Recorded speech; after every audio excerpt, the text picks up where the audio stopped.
Hola, ¿qué tal? Buenas tardes, soy Ernesto Garrat, crítico de cine, novelista e intento de buena persona, y hoy día estamos en una nueva jornada de clases maestras en el segundo Festival de Cine Comunitario FECICOM de La Reina, y tenemos a un tremendo invitado, uno de los cineastas tal vez más desconocidos, pero no por eso más importantes de nuestro ambiente audiovisual chileno. Me refiero nada más y nada menos que al guionista, director, montajista y por supuesto creador José Luis Sepúlveda.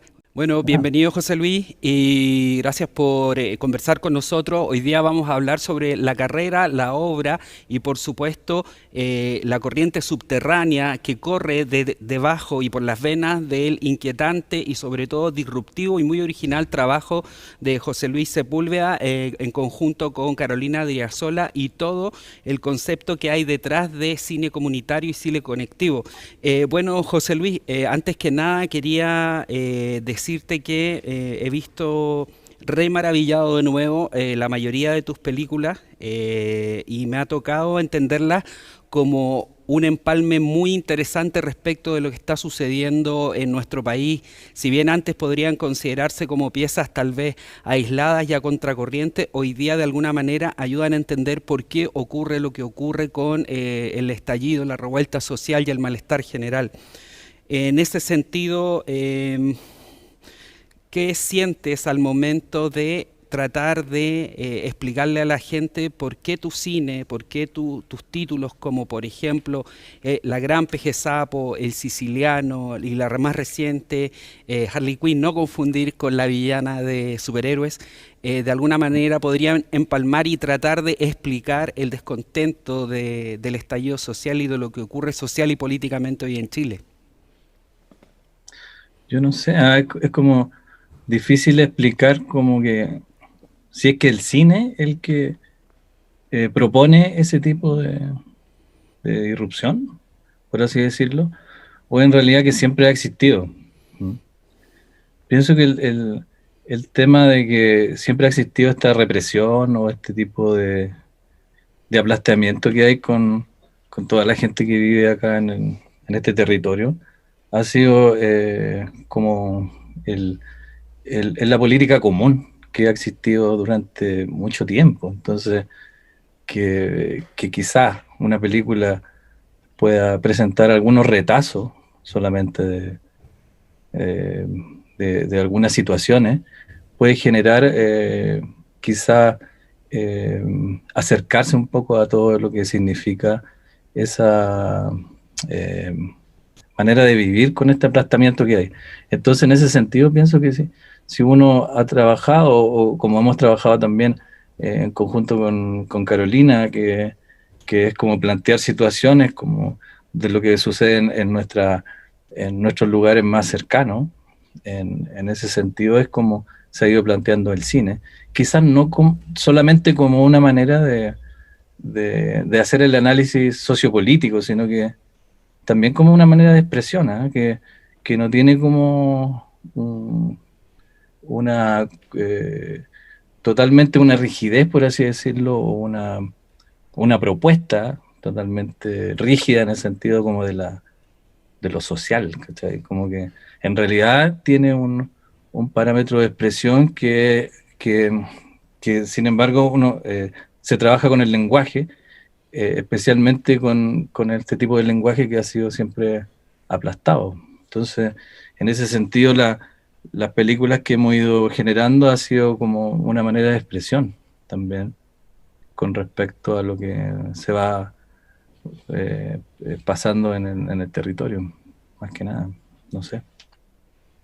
Pero como explicar el cine en base a eso, pienso que es injusto, porque es más allá también, tiene mecanismos de búsqueda tanto de poesía como de otros planteamientos en temas del lenguaje o en otras circunstancias de la creación, que son procesos creativos que también se van descubriendo porque no, no existen en la profundidad que puede hacer que se vayan aprendiendo solamente, hay que experimentarlo. Hay unas declaraciones que tú has hecho respecto de la influencia que podría tener el cuerpo de trabajo que han creado, que has creado individualmente y que has creado en colaboración con Carolina Adriasola, y tiene que ver con una conexión tal vez vinculada al cine llamado el nuevo cine chileno, el cine de las películas como Largo Viaje, tal vez como lo que hacía Raúl Ruiz.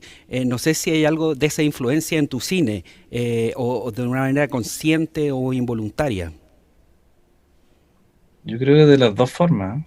Como que eh, si puede ser más inconsciente o impulsiva, también tiene que ver con la búsqueda y quizás con las personas que uno ha tenido acercamiento. Por ejemplo, yo me acuerdo que Héctor Río, el, bueno, un director de fotografía, bien importante también, que es considerado dentro de ese movimiento, él hablaba mucho de libertad conquistada, me acuerdo.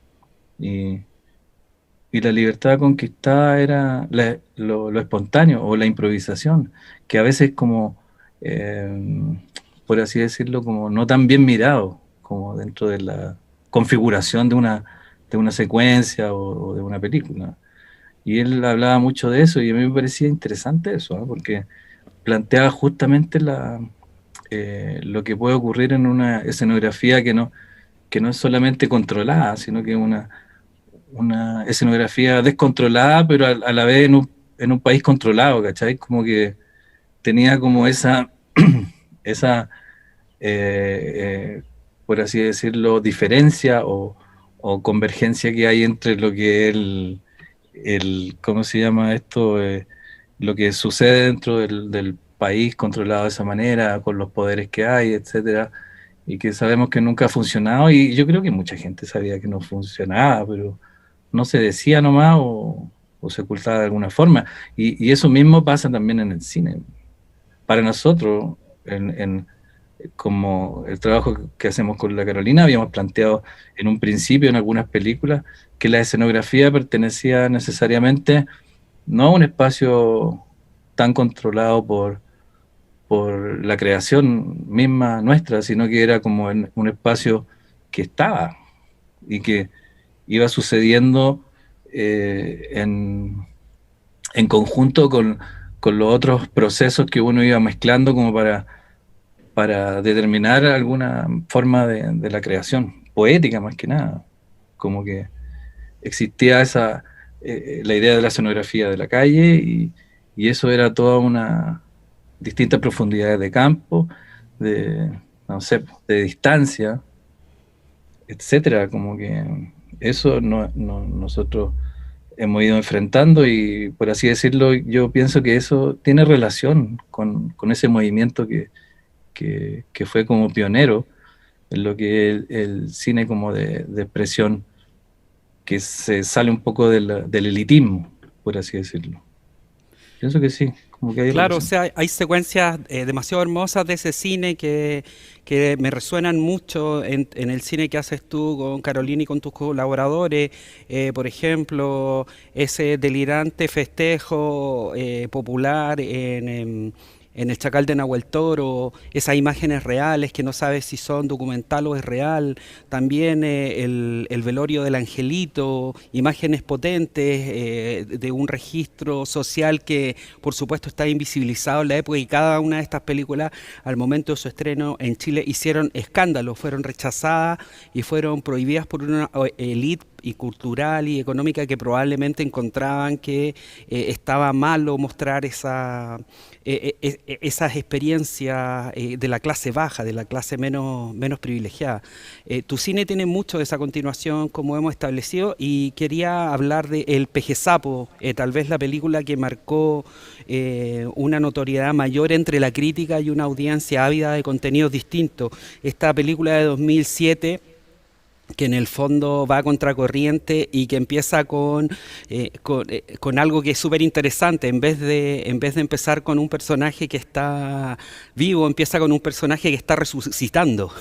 Tienes a un Lázaro del agua, como un peje sapo que viene a ocupar la pantalla de manera espectacular. Me refiero a Héctor Silva, como este en verdad disruptivo personaje, completamente desencajado en un lugar donde no tiene lugar, y me gustaría mostrar una primera secuencia para que después pudiéramos hablar de esta película.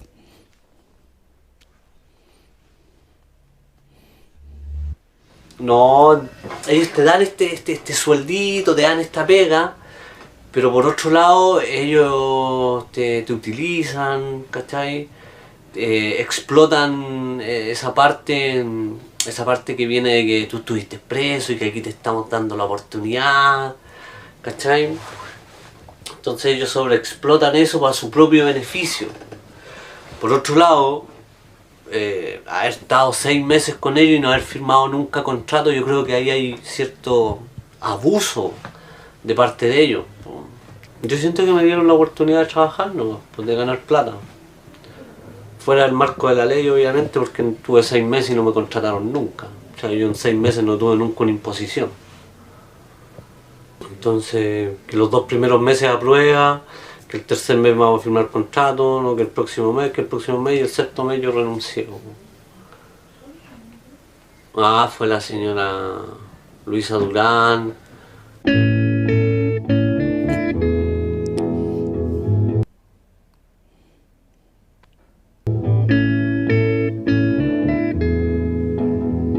There are places I remember. Luisa Durán, aún por inaugurada, la planta recicla.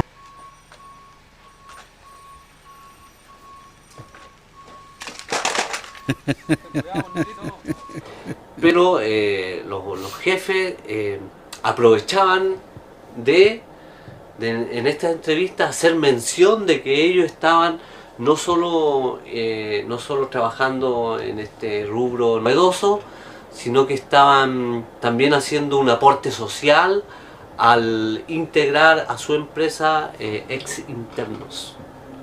Ellos en cada entrevista que tenían aprovechaban de tocar el temita de este digamos, de este servicio social que ellos hacían.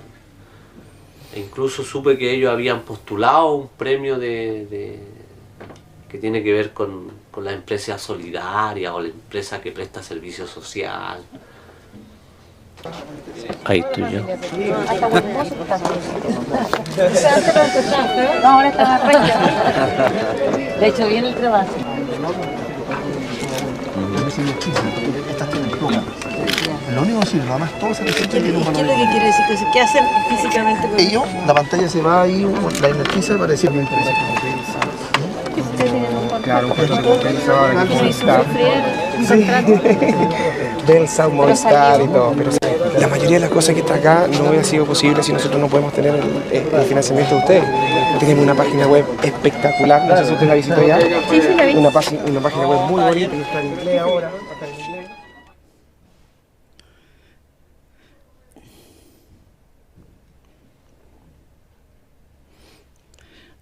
inglés. Hola, José Luis. Bueno, Hola. estábamos viendo el trozo de El Peje Sapo, tu película, junto a tus colaboradores, entre ellos Carola Adriasola, de 2007, que justamente tiene este personaje disonante, este personaje disruptivo que no puede encajar en ningún lugar, y que tiene este momento increíble y fantástico donde está conversando acerca de cómo él participó en una empresa que ayudaba supuestamente a ex reclusos, y donde va justamente la ex primera dama Luisa Durán, y es un momento Forrest Gump impresionante. Se ve el doble discurso y en fondo refleja, como muchas partes de la película, este doble discurso que la película quiere en el fondo desnudar y quiere mostrar a la gente. No estamos viviendo en el país desarrollado ni maravilloso que nos quieren vender. Acá hay un desfonde, acá hay otro lugar, otro sitio que nadie ha querido ver, y solo ustedes se atrevieron a mostrar, por lo menos en medios más alternativos y en este cine desgarrado y marginal. ¿Cómo fueron dándose este tipo de secuencias? ¿Las improvisaban? ¿Las iban escribiendo de antes? ¿Cómo las trabajaban? Mira, a ver, en ese equipo me acuerdo que habíamos como 4 personas, 5 personas trabajando más o menos. Ese era como todo el equipo, como la estructura. donde estaba el Claudio en lo que era arte, Rodolfo también lo que era cámara, la Carol también trabajando y yo. Y el actor, que era el Héctor. Y otros actores o actrices que se iban sumando, me acuerdo. Pero yo me acuerdo que era como interesante los planteamientos, ¿eh? Porque sucedía como lo mismo que te iba a decir, era como que eso de la espontaneidad, o la idea de cómo trabajar en una escenografía donde iba sucediendo todo este progresismo, era como interesante porque ya lo habíamos visto que en los 90 había sido más cercano a lo que un fraude, o fraude, en realidad. Aquí estamos con el de cera. Así. Bueno, entonces venía todo esto sucediendo, entonces había mucho imagen, o sea, había un tema de la imagen país, yo no sé si te acuerdas. Por Como supuesto. que ya, se hablaba mucho de la imagen país y resulta que no se condescendía, por ejemplo, con lo que nosotros estábamos viendo. Entonces, justamente queríamos mostrar esa zona que estaba como oculta o en realidad no se quería ver. Hay mucha gente que no quería verla, ¿no? Porque ¿No, igual no se te da cuenta pasaba, ahí. no te pasaba que cuando uno comentaba o uno quería mostrar o aludir a esas escenas o esos cortes que sacaban de la edición final de la imagen país, conocidos, amigos, interlocutor de turno te decía, eres resentido, que eres comunista, eso no corresponde, no es verdad? Sí, siempre nos pasó. Como que siempre nos criticaban por eso, por el resentimiento y todo lo demás, porque Chile es un país que eh, como que Pinochet no lo había hecho todo tan mal, ¿cachai? Entonces esa cuestión como que salte, ¿no? Es decir, es un asesino y que más encima siguen gobernando su amigo, es como hasta el día de hoy. Entonces en ese sentido como que claro, obviamente que había mucha gente que se sumaba como a este tipo de progresismo de la concertación o post dictadura o nueva dictadura o no sé cómo llamarlo, ¿no? Dictadura Hay suave. sí, no sé, post democracia, no sé, para decirlo de una forma más elegante, ¿ah? Porque en realidad es como, siempre fue como algo bien devastador y todo el mundo sabía que se cometían las mismas atrocidades de represión que hasta el día de hoy. Entonces, no sé, igual me alegra que exista esto de poder cambiarlo, ¿ah? Pero no sé hasta qué punto se logre, ¿eh? Pero bueno, era muy interesante eso en esa época de presentar, estoy hablando como el 2006, la película, el 2007 2007. la mostramos, pero esa la empezamos a hacer como el 2005, a finales del 2005, algo así. Entonces, justamente existía esto como de reciclando cosas y apareció justamente la primera dama de esa época y que representaba el gobierno del lago, siempre ha representado como una idea del progresismo hacia el capitalismo rígido, entonces estaba y salió así, ¿ah? Porque no fue algo totalmente planeado, pero sin embargo sí, porque ese mismo video igual lo hicimos el equipo, No, quedó pero increíble, filmado ni que de un- esa secuencia ni que Robert Zemeckis la hubiera planificado para Forrest Gump. Es decir, el protagonista justo con un personaje de la historia y siendo parte justamente del discurso que está planteando el relato de la película. No, está impresionante. Yo cuando lo vi fue como, ¿cómo lo hicieron? ¿Son efectos especiales o es real? ¿Cachai? Estaba muy bueno. Qué buena, bacán. Oye, pero en todo caso fue algo bien espontáneo, pero también controlado, porque ese video también lo hicimos, entonces, y la voz en off fue como después, ¿cachai? Como que, bueno, hay todos unos mecanismos ahí de procesos narrativos que igual son interesantes, ¿ah? Que uno Súper. igual se van aprendiendo en el transcurso de la experiencia, más que nada. Pero pues fue bacán haber hecho esa secuencia porque en realidad estaban ahí, pues, estaba todo el poder ahí, No, representaban esa industria del reciclaje. Sí, claro, además como y viendo como el lobby entre ellos, gracias por apoyarnos, sin ustedes no hubiera sido este apoyo, visitó la página web, son detalles maravillosos, ni que fueran actores así. ¿no? Y lo hacen súper bien, yo creo que actúan bacán. Sí, sí. Acerca de también el GPSAP y la labor de Héctor, que es un actor impresionante con una entrega maravillosa en la película, completamente desbordado por su personaje, que también tiene un registro similar, aunque en otro nivel, en Bosnia, el cortometraje dirigido por Carolina Adriasola. ¿Cómo es tu relación con Héctor? ¿Cómo se conocieron? ¿Cómo se ha desarrollado ese vínculo cinematográfico a través del tiempo? Por favor, si me pudieras contar. Igual interesante eso, como que yo creo que es suerte también, porque eh, no sé si en esa época y ahora, por ejemplo, también existe como un banco de datos para ir eh, no sé, relacionarse con actrices, actores, no creo, pero en esa época fue como sucediendo a raíz de, no me acuerdo quién lo... no, había una obra de teatro, me acuerdo, que se llama Colina Uno Tierra de Nadie, que se había hecho ahí en Colina Uno, la cárcel de Colina Uno. Y el Héctor había salido en uno de esas muestras. Y me acuerdo que yo había visto algo de él y después lo conocí. Y pues, a raíz de otra persona que me lo presentó, no me acuerdo quién fue, parece que un compañero de universidad, en el Arci. Sí. Y ahí nos conocimos y empezamos a trabajar. Hicimos varios trabajos como cortometraje, antes. Hicimos hartas pruebas que eran pruebas, más que nada yo las veo ahora, pero es como igual bacán haber hecho todas esas pruebas porque nos permitía como en cierta forma acercarnos al proceso del cine y desde una perspectiva como de la actuación más orgánica, ¿cachai? Como que no era como el, el parlamento o el diálogo que tenía relación con una cuestión más estereotipada, ¿cachai? Entonces era como interesante en este caso, o la perspectiva de lo que queríamos hacer como la dirección de actores, era que tenía que ver con vivir las situaciones, ¿cachai? Era como eso. Sí. Y el Héctor tenía eso, además de ese talento bacán que tiene, ¿cachai? Es un tremendo actor. Después creo que trabajó en otras cosas más, ¿cachai?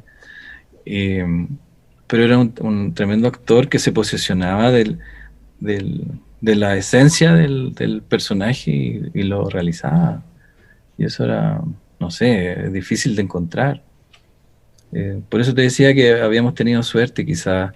Y no sé, la misma relación fue como una entrega, no sé, bien cercana, mucho de amistad y todo lo demás. No sé, Brigio, me encanta él cómo actúa y cómo afronta la escenografía y las situaciones. Sí, Súper bien. y él también improvisa mucho, me imagino, dentro de lo que conoce del mundo de los personajes, que casi siempre son personajes que están al borde, en la barriada, fuera del centro y de lo que se llama la burguesía. Claro. Es que el Héctor tenía además de ese talento y esa pasión por la actuación, también tenía, o tiene en realidad todavía, yo creo, el hecho de ir jugando con los espacios y experimentando y viviendo, ¿cachai? Porque él tenía, no sé, tenía impregnado en sí mismo, por así decirlo, una capacidad de experiencia muy importante, que en ese sentido eh, compaginaba mucho con la película y la hacía más orgánica. No sé, un gran actor, una gran persona. En 2009 haces una película codirigida con Carolina Adriasola que se llama Mitómana. Es una experiencia alucinante del metarrelato y que tiene de protagonista a Janet Escobar y Paula Latus, básicamente haciendo el mismo personaje, aunque no son el mismo personaje. Es como una actriz le sustituye a otra actriz el rol para una película, y es como tu cámara está filmando una película que se está filmando. Me pareció un acto y un ejercicio súper atrevido, además que le saca una radiografía también muy inquietante al Chile del exitismo, y tiene una secuencia que, claro, ha sido reconocida y te la han identificado otras veces antes, pero debo reconocer que yo la identifiqué solo. Después me puse a investigar que era esta escena genial de justamente tu actriz de la primera parte, Janet Escobar, clamando en el metro a la gente por qué se dejaba representar en pantalla por personas que no se parecían a ella, como Benjamín Vicuña. Lo hablamos ayer con Carolina Adriasola, y me gustaría justamente mostrar un clip de esta secuencia que es Mitómana. El clip número 2 debería ser, para que pudiéramos comentar un poco esta película, que la encontré impresionante. Vale.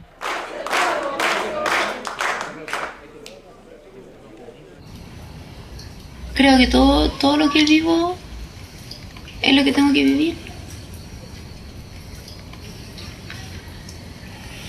Ni más ni menos. Pero soy una de las mejores actrices que ha dado este país. Lamentablemente mi naturaleza es mala. El caos, la zorra. Esa es mi naturaleza. Y creo que soy una de las mejores actrices que ha dado este país. Así me siento. Y así, desde una posición privilegiada, ellos nos representan a nosotros y se burlan de nuestro día a día en pantalla grande. Y ustedes, usted señora, que no se parece en nada a la Tamara Costa, o usted, que no se parece a Benjamín Vicuña, o usted, que no se parece a la Esperanza Silva, pero así soy yo, aquí estoy, y debo seguir. Yo debo seguir. Son las circunstancias las que me obligan a mezclarme en la masa como uno más y mentir. Mentir tanto como cada uno de ustedes. Actrices que están ahí porque alguien las puso, no por talento. ¿Y por qué yo no? ¿Por qué yo no?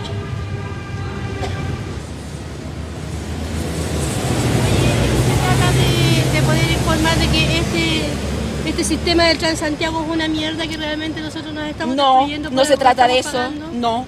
¿De qué se trata? Esto se trata de querer trabajar y de querer vivir como cualquiera de ustedes. De eso se trata, no se trata del Transantiago. Qué pena más grande, yo pensé que era algo así. No, esto es algo de verdad. No, es que yo pensé que como estaba aquí, yo pensé que era para... Estoy aquí porque soy igual que tú, porque soy una persona más. Y así como tú, quisiera estar contenta, quisiera bailar, cantar, pero no me es posible. ¿Saben por qué?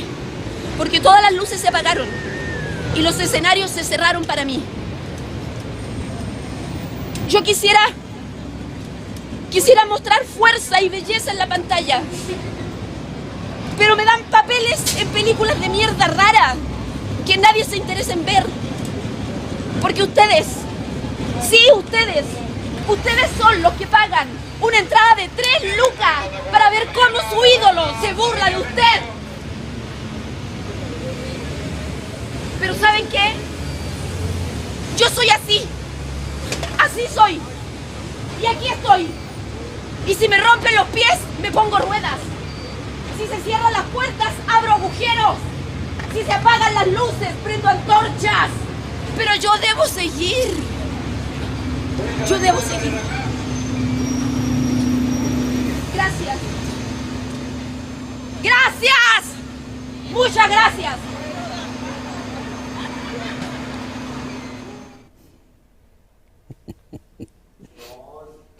Una gran secuencia de Mitómana, en donde Janet Escobar protagoniza una de las mejores escenas del cine chileno, y creo que es bueno que la conozcamos y la divulgamos a través de esta clase maestra en el segundo Festival de Cine Comunitario. Aprovecho de decir que estamos en la sala Nemesio Antunes, una sala de cine remodelada, preciosa, acá en la Casona Nemesio Antunes, en La Reina. Es realmente hermosa, es de lujo. Y creo que apenas podamos salir de las restricciones sanitarias, vamos a organizar ciclos de cines presenciales para que podamos disfrutar de este privilegio para la comunidad. Bueno, volviendo a la escena, espectacular Janet Escobar, y ella dice, solo me dan papeles en películas de mierda y rara, y creo que hace alusión al estado general en que metafóricamente funciona la distribución del poder entre las personas y la élite. ¿Cómo fue el rodaje de esa secuencia tan espectacular de Mitómana, esta actriz díscola que no obtiene ningún papel que quiere y que finalmente incluso sale de la película? Sí, claro.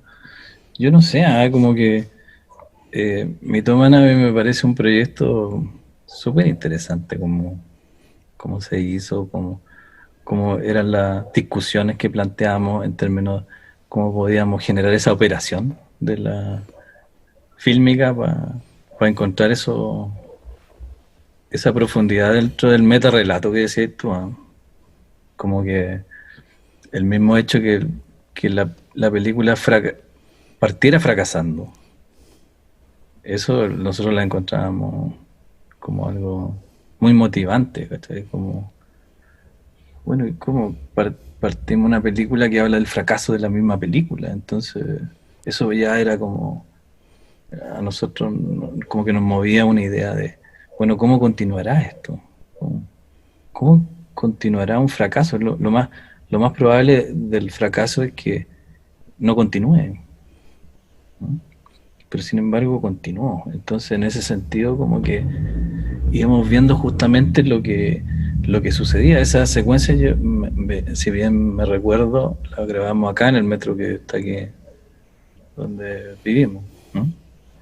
Y un poquito más allá después en el Sotero del Río, que es donde está el hospital justamente. Entonces, en ese sentido, el trabajo, bueno, la Yani, que es una gran actriz, veníamos trabajando varios cortometrajes con ella, experimentando, igual con Héctor también. Por eso te decía que habíamos tenido una suerte, no sé, mucha suerte en eso. Como que nos encontramos con gente que tenía la energía en esa época de generar este tipo de secuencias que eran bien valientes y notables. Porque en esa época nadie hablaba así, como en ese sentido, por así decirlo, con ese tipo de crítica, y en este caso como performática también, ¿eh? Como que tiene algo de eso ahora que estaba viendo la secuencia, hace tiempo que no la veía. Entonces, veía, claro, estábamos en la escalera del metro, íbamos subiendo los escalones, después hacia abajo. El sol nos pegaba más fuerte, me acuerdo que era súper difícil hacerle foco, y se veía toda la luz, entraba todo el sol entraba en el lente, y eso generaba igual más organicidad. Pero lo que se planteó fue que en realidad fue una construcción, una configuración de la secuencia entre toda la gente del equipo para poder establecer lo que iba declamando el personaje. En este caso, el personaje Nora, que lo interpretaba Janet Escobar, y que lo hace notablemente, como siempre. Ella siempre actuó de una manera con mucha pasión, con mucha fuerza, con una involucración ya, con su misma espontaneidad y su fuerza.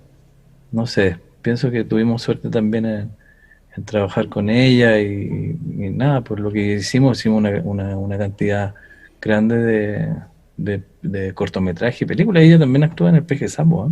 Sí, ella tiene un papel en el Peje Sapo, justamente esta vecina que se encuentra con él, con Héctor, y que van a esta planta donde se reúnen y tienen un diálogo también áspero, pero que tiene una resonancia social también, porque habla del corazón de la sociedad está acá. Le decía, no, sí, ella es bien intensa y talentosísima.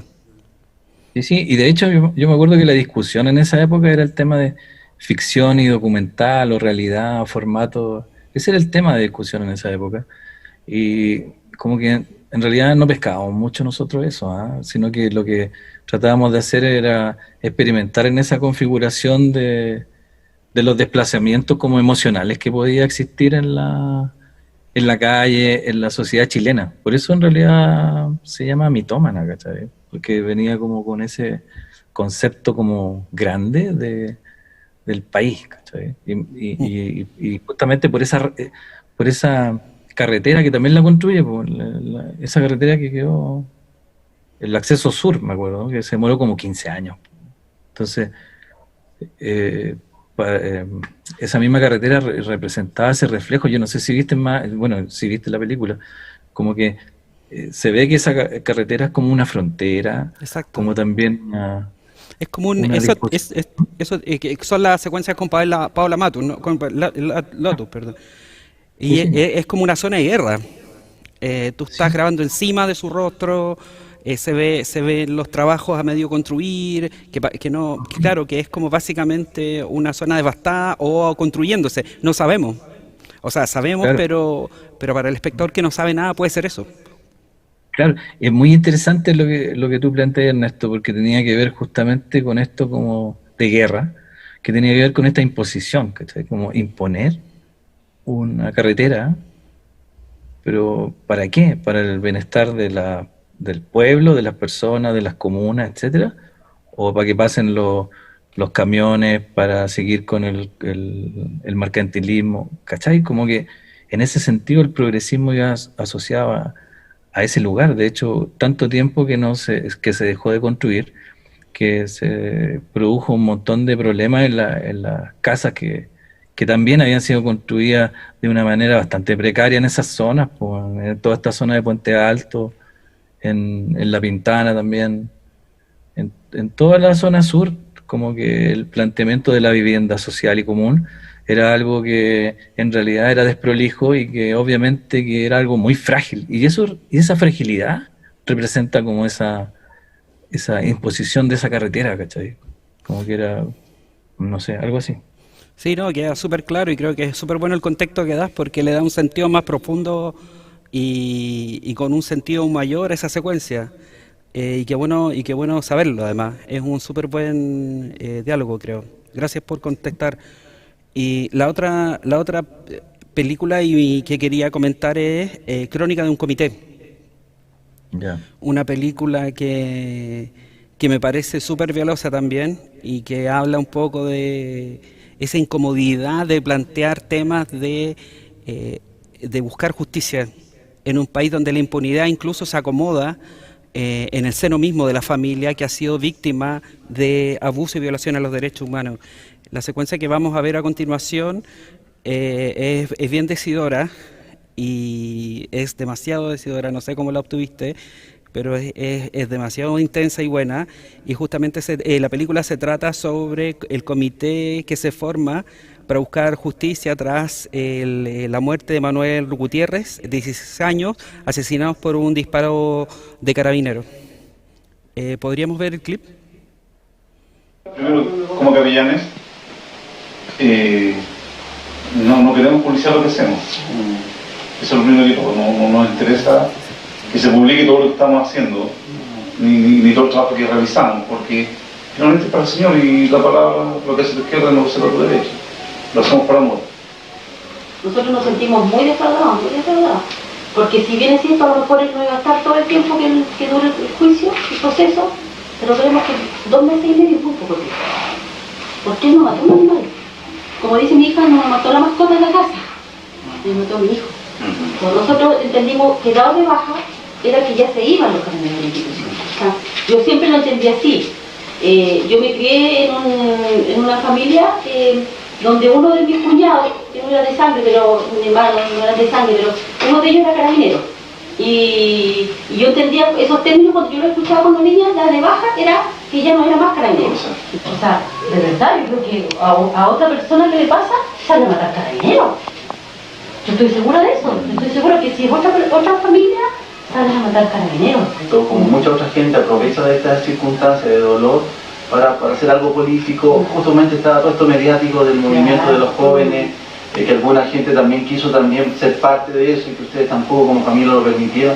Entonces todas esas cosas fueron muy valoradas al interior de la institución, Porque primero, ellos decían, mucha gente de lo que yo hablé no sabían que ustedes eran cristianos evangélicos, pero decían, ellos son especiales, son distintos. Yo me acuerdo que en esos días, no sé si fue Gerson o fue Isaac, uno de ustedes, cuando algún grupo quiso hacer una manifestación con Manuel, ahí en el Facebook fue una cosa así, que Manuel es de los nuestros, uno de ustedes fue que puso ahí que Manuel no pertenecía a ninguna corriente política. No me acuerdo si usted estuvo, fue Isaac. Uno de ustedes dijo, no ensucien la muerte de Manuel, ni la ocupen para algo que Manuel nunca fue, porque Manuel nunca fue político, fue de curioso. Fue de curioso que fueron para allá. Entonces, hay un sector que toda esta gente que termina por morir, la ocupan, quieran o no, como bandera de lucha. Además, en algunas de las murallas que se rayaron días después de la muerte de Manuel, yo leía ahí en la muralla, compañero Manuel, presente, nunca te olvidaremos, nos soltamos contigo, tú eres nuestra razón de lucha. Leí la muralla escrito en circunstancias que Manuel nunca fue por esa línea. Y esa área, sin lugar a dudas, va a seguir ocupando el nombre de Manuel para poder mantener vivo alguna bandera de lucha que levantar. Y una vez más, y otra vez más, y cada vez que haya oportunidad, va a salir al ruedo, y eso va a ser un poco más complejo. Lo que usted estaba recién diciendo, de por sobrellevarlo y superar esta etapa, cada vez va a ser más complejo. De por los llamados.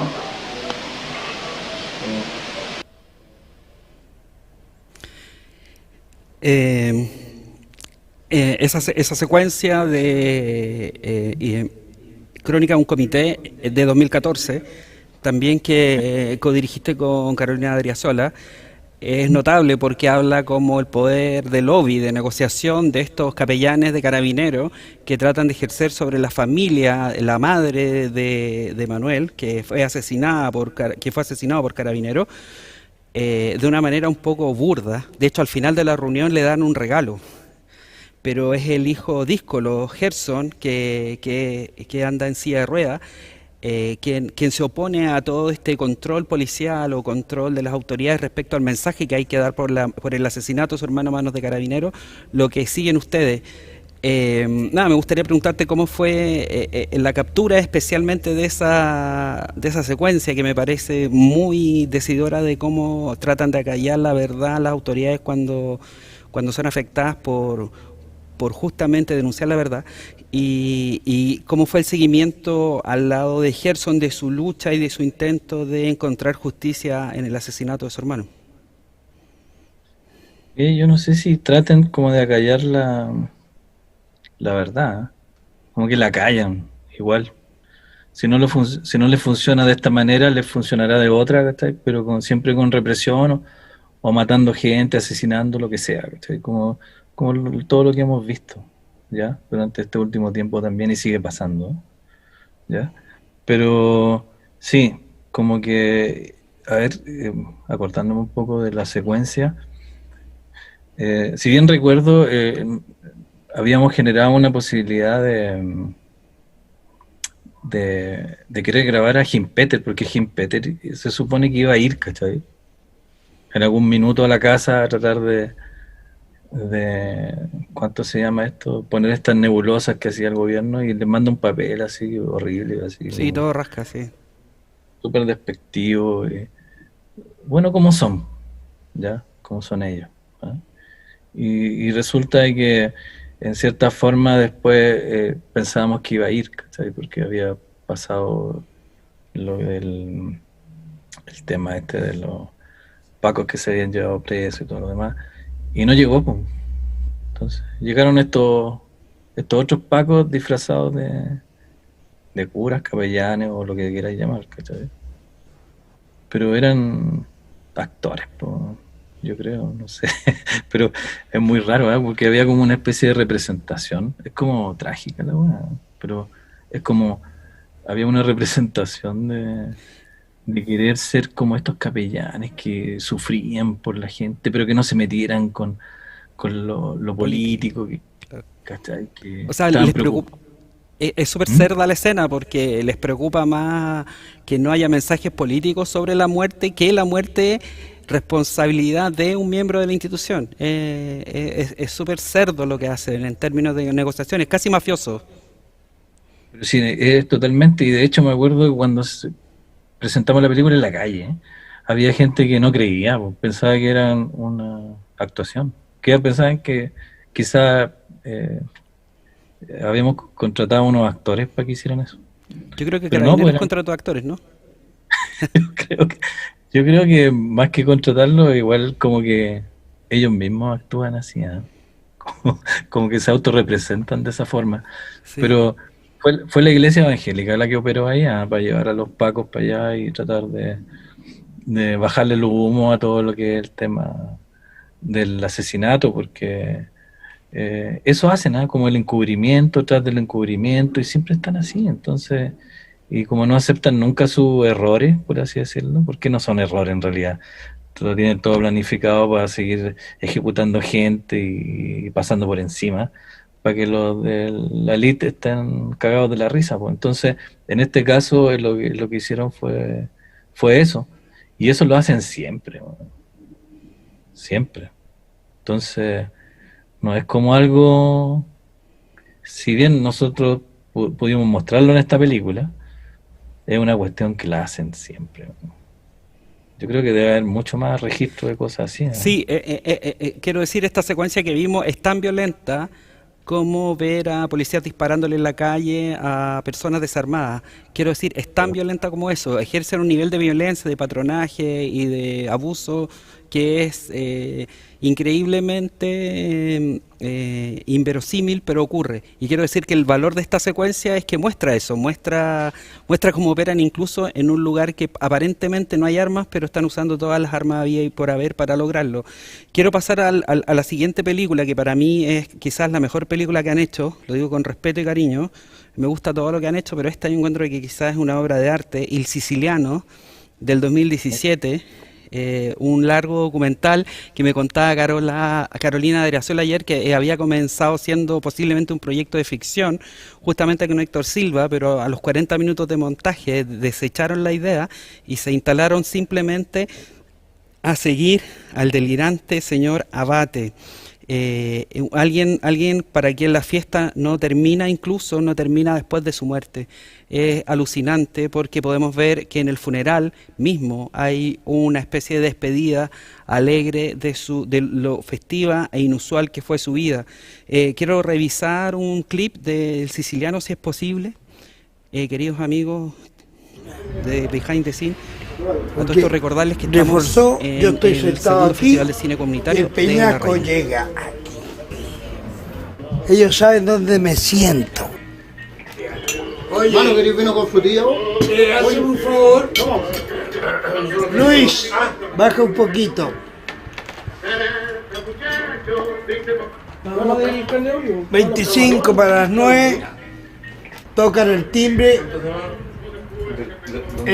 Yao, ¿tú estás allá afuera o abriste la puerta? Entra, don Juan Carlos lo busca una clienta Paola. Ah, sí, listo. Hablé conmigo, sí. Quiero que quiere, que tipo Quiero una peluca, pero quiero ondulada. Ondulada, castaño claro. ¿Cómo no le digo? Si no hay, se la ondulo, Claro. o si no, se la fabrico en una hora. Sí, me dice, sí. Será como esta, sí, pero muy larga. La cortamos. ¿Cuánto vale? Larga, 450. Si la corta, 350. Ah, ya. Se la pruebo, no me dice si no es para mí. Y en eso el hombre que está al lado saca una pistola, me la pone en el pecho, esto es un asalto. Y yo le digo, no tengo plata. Viejo, no te preocupes, al suelo y amarran con la hueá esa de plástico. Y amarran a la Denise. Traté de lanzarme al tipo, pero como yo le di hice órdenes de una don Juan señal. Carlos Abate, me hice una no. señal y no me tiré, no hice nada. Amarrados los cuatro, habían 2 mujeres, tirarse, había 3 muertos, mínimo. Yo tengo todas las manijas, para que alguien grite. ¿Está claro? Deja que alguien o los gays anden vendiendo mis pelucas o haya un asalto. Esperen, lo que sí yo les advierto que va a haber algo grande. Si no matan a un político, anda por ahí. ¿Preguntas de la jugué? No, ¿O no se acuerdan del general en jefe antes de la elección? ¿O tienen mala memoria estos chilenos? La orden del padrino se cumple. Todo lo que él diga se hace, como corresponde. Nada más. Nada más. El jefe es él, y se hace lo que él dice. Así es la cosa. Esa es la cosa nuestra. Más que cosa, ¿no, papi? Yao es mi brazo derecho de la empresa, a cargo de todo el personal. Y fuera de eso, es mi sicario. Yo, los míos, muestran el fierro y disparan. ¿Está claro? Esta cosa no es para asustar, es para ser efectivo. ¿Entiendes? Que se preparen a morir conmigo. Porque estoy listo.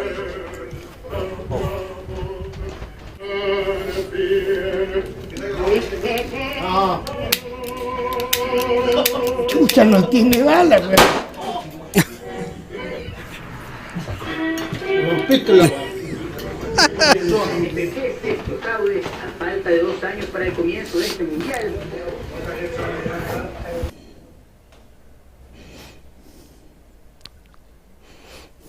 Extraordinario el siciliano y extraordinario el trabajo que hicieron con Carolina Adriasola y tu equipo.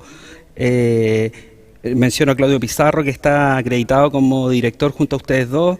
Es una película que está llena de matices, colores, barroquísima y de una chilenidad absorbente. Yo creo que ni Fellini pudo haber hecho semejante surreal propuesta. En permanente fiesta, en permanente farra, y bueno, no podía ser de otra manera, un italiano. El momento delirante cuando se quita la peluca también es fabuloso.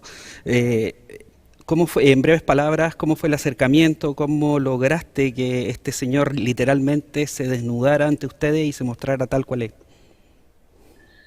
Yo no sé, sí, lo que te había dicho la Carolina es verdad. Oye, bacán, igual trabajar con la Carolina, yo como que hemos tenido una buena experiencia de trabajo en ese sentido. El cine igual es como algo colectivo, ¿cachai? Entonces en ese lugar es donde habitamos ahí generando creación. Y es bacán, porque siempre estamos como discutiendo procesos o diferentes tipos de perspectivas para poder operarla. Me acuerdo que en el Siciliano trabajamos con el Claudio Pizarro, que venía haciendo como el trabajo como de guión y dando algunas pautas, y él se sumó a lo que es la realización. Entonces, ese fue el equipo, ¿no? Éramos los tres. Así como bien, más chicos todavía. En Mitómana habíamos trabajado con Paola Lato también, que es una excelente actriz, con el Alejo, y también que... no sé, Rígido se atreve mucho, y también Rocío y otras personas más que están en esa película, que es injusto igual nombrar a algunos y no a todos, ¿eh? Pero fue bacán, la Paola seca, bueno, y de hecho ha hecho un montón de películas también. Ya, pero en este caso estábamos los tres, me acuerdo, y estaba el Juan Carlos Abate, que era uno de los protagonistas de lo que íbamos a hacer, porque lo que íbamos a hacer era otra cosa. Estábamos haciendo una ficción que actuaba justamente el Héctor Silva, que venía del PG Sapo, y estábamos haciendo tenía hasta otro nombre la película. Bueno, y era esa, el Coto y el Juan Carlos Abate, eran tres.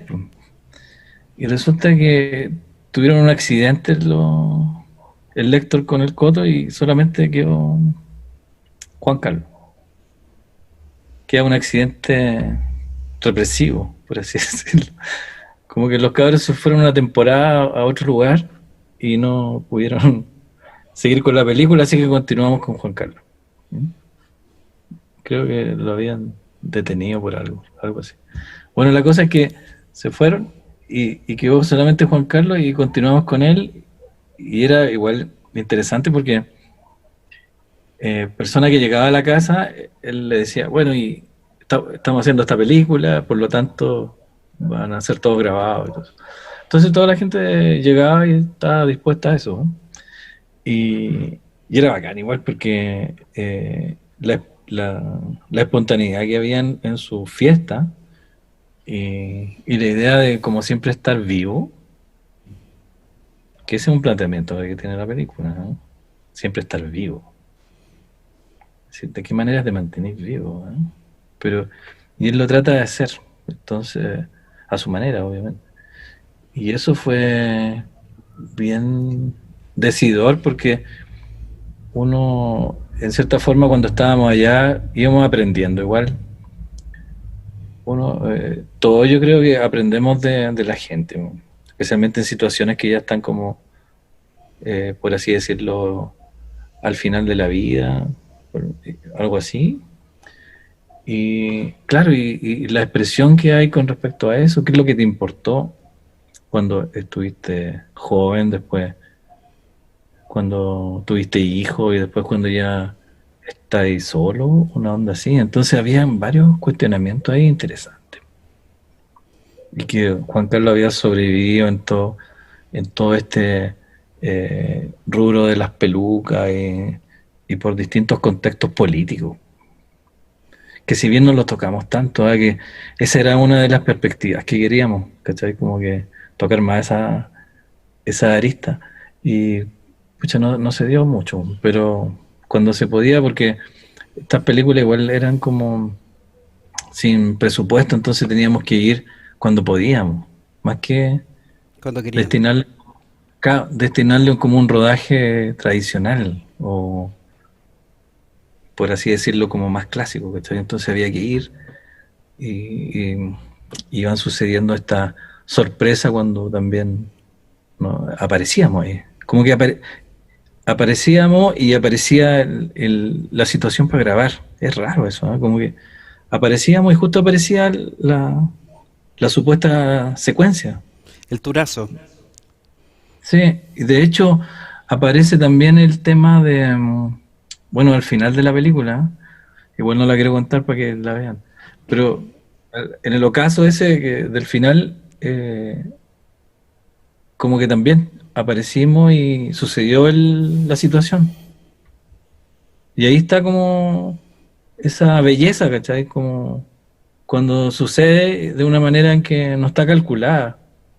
Y eso pienso que es interesante en la película porque, bueno, y después sucede eso. Ahora yo no sé, quizás como hubiese sido si la hubiésemos editado de otra manera también. Como que eso también es un tema dentro del cine, ¿eh? Como, claro, la edición, ¿qué es lo que queda afuera, ¿cachai? Pero por lo menos lo que quedó en la película, como tú dices, es algo muy vivo, muy lleno de una fortaleza vital que le da un registro único. Creo que habla de esa negación constante de lo que significan las esferas más oscuras del ser humano, y este señor se instala y vive, no sé con qué energía, con qué Red Bull está todo el día activo, ¿no? Es incansable, es incombustible, Abate. Encuentro una película notable. Ahora quería hablar de tal vez la película más reciente que han hecho junto a Carolina Adriasola. Me refiero a Harley Quinn, no la superheroína o la supervillana de DC, sino Harley Quinn, una mujer y madre y bailarina de Bajos de Mena en Puente Alto, que intenta de alguna manera encontrar también de nuevo un lugar en el mundo, en un mundo que resulta súper hostil y que está rodeada de amistades disímiles. Por ejemplo, este amigo nazi, esta otra amiga que quiere ser carabinera. Me parece una película alucinante también. ¿Podríamos ver el último clip, por favor? No salía en ningún lado que yo no le podía sacar foto a la tumba de mis hijos. Quiero que me entiendan una cosa, no es primera vez que pasa esto. No es primera vez. Ha pasado con toda esta gente. La gente no cree, después cuando llega el carabinero acá, se lo llenan detenido, le pasamos la ley, le hacen recurso en la esta detención y ahí recién creen. Pero si es la tumba de uno, su personal, Es la tumba, no el parque, lo que se protege acá es el parque. Si quiere llamar a carabineros, que nos llame. Al final yo estoy pagando la tumba y puedo hacer lo que yo quiero en la tumba de mi hijo. Cuidado, ¿no crees que yo no voy a ir para allá? Ahí voy, po.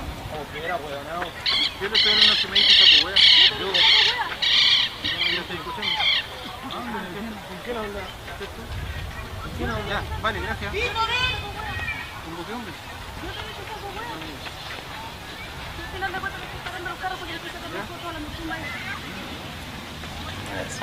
No tenéis confianza, weón.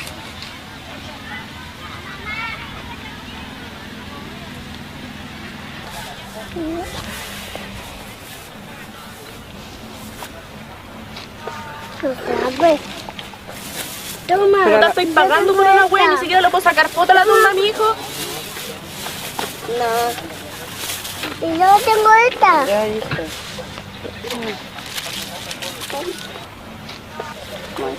Tonto culiao, weón, me cagó todo el día.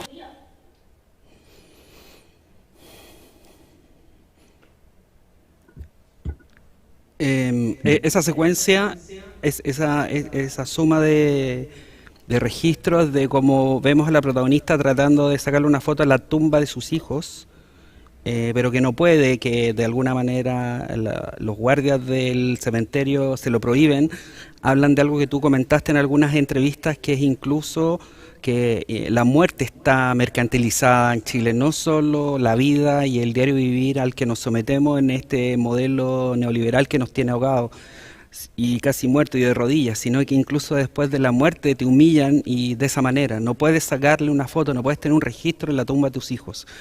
Creo que es una tremenda secuencia, tal vez de las más altas de la película, y que me hizo pensar y me hizo reflexionar y me tocó profundamente cómo fue trabajar con ella y cómo fue tocar estos puntos en el sentido de la idea de mercantilizar incluso la muerte.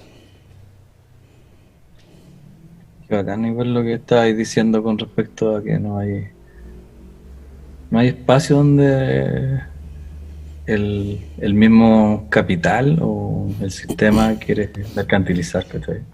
En este caso la muerte también, pues si tú veis esos cementerios no están hechos por una comunidad. Igual la otra vez estuve viendo un cementerio que queda por allá cerca de Puerto Montt, por allá. Y era un cementerio más comunitario, ¿cachai? Entonces tiene otro sentido.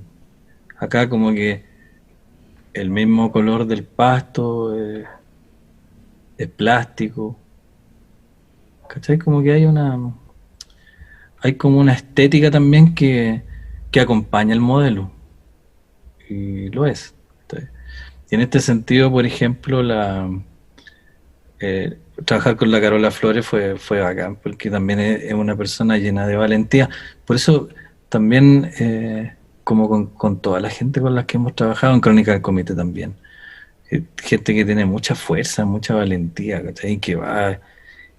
Ahora el cuestionamiento está en que qué tan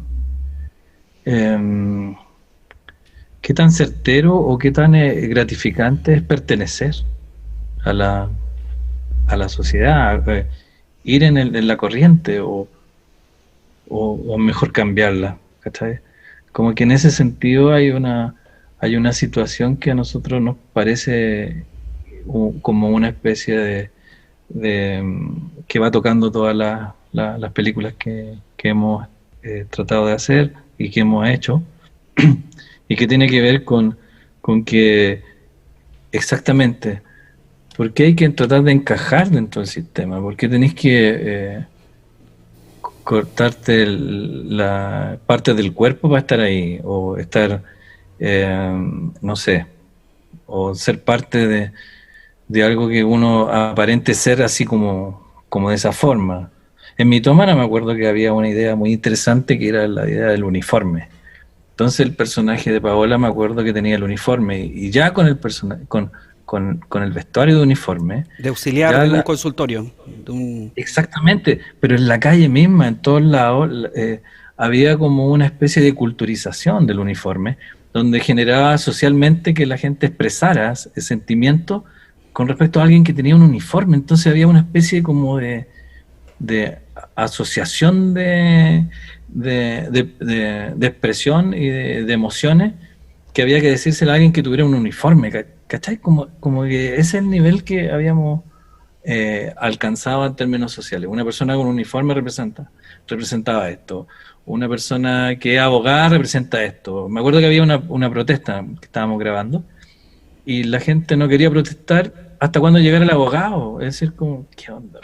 Va a llegar el abogado, decían. Chuta, es como, claro, él representaba como el uniforme, el médico, el doctor, y ahí uno ve tan lejano que están todos esos términos del ámbito de lo profesional en comparación con la misma gente que está abajo sobreviviendo, ¿cachai? Y en ese sentido pasaba lo mismo con Harley, como que sí, el hecho de que ella, por ejemplo, se relacione con personajes que tienen una ideología que quizá uno está muy lejos, pero sin embargo ¿cachai? Sin embargo, los políticos, como del gobierno y todo lo demás, o del mismo Congreso, bueno, se juntan entre todos ellos, bueno, y vaya a saber tú qué es lo que hacen también. Y ellos sí se pueden juntar. Entonces las personas de abajo no pueden tener relación con un vecino que tenga ese nivel de diámetro opuesto, tanto de pensamiento, es brígido. No estoy defendiendo, por ejemplo, la ideología de estos personajes, pero sin embargo existen igual. Entonces, ¿cómo convivís también en sectores donde la gente piensa de esa manera y hay gente que le gusta el capitalismo? Y le gusta brígidamente, como que no es que algo que como que se rechace, como que no sé, es algo como para representar. Y el reflejo de esos efectos que produce el sistema es lo que nosotros tratamos de trabajar en esta película, ¿cachai? Harley Quinn representa esos efectos y también de qué forma te enfrentáis con las herramientas que tengáis a poder sobrevivir. Por eso yo rescato mucho la labor de la Carola Flores. Sí, porque es una persona que va a la circunstancia y busca la idea de la sobrevivencia y no se descorazona a pesar de la cantidad de tragedia real que le sucede. Entonces, como, ¿qué onda? ¿Cachai? Sí. El efecto. Toda la razón. Bueno, José Luis, te quería dar las gracias. Hemos llegado al momento final. Sinceramente ha sido una jornada muy dinámica, muy profunda, de mucha reflexión y también yo creo que de un conocimiento en primera persona de lo que significa hacer este tipo de cine y este cuerpo de trabajo que han hecho con tus colaboradores, entre ellos tu codirectora o tú eres codirector de Carolina Adriasola, para no hacer más planning. Y muchas gracias, ha sido una conversación muy bacán en esto que es la nueva masterclass o charla maestra en el contexto del segundo Festival de Cine Comunitario de La Reina. Así que te quiero agradecer montones estar con nosotros. Y bacán poder entrevistarte por primera vez, así que bacán, espero que haya muchas más entrevistas. Ya, pues gracias, un gusto conocerte y saludar a la gente del FESICOM porque todo el esfuerzo que han hecho para sacar adelante el festival y hay que seguir nomás, pues si esto es así, de a poco se va construyendo y después también se va sumando más gente, así que espero irme sumando con ellos y trabajando con ellos, ojalá en el futuro, y nada, agradecer eso y mandarle un saludo a la Escuela Popular de Cine, que ya empieza el 14, ya llevamos 10 años, viene el número 11 como Escuela Popular de Cine, y con el Festival de Cine Social y Antisocial, que es el FECISO, así que ahí estamos con ustedes colaborando. Un abrazo desde acá. Muchas gracias, hasta luego, gracias. Vale.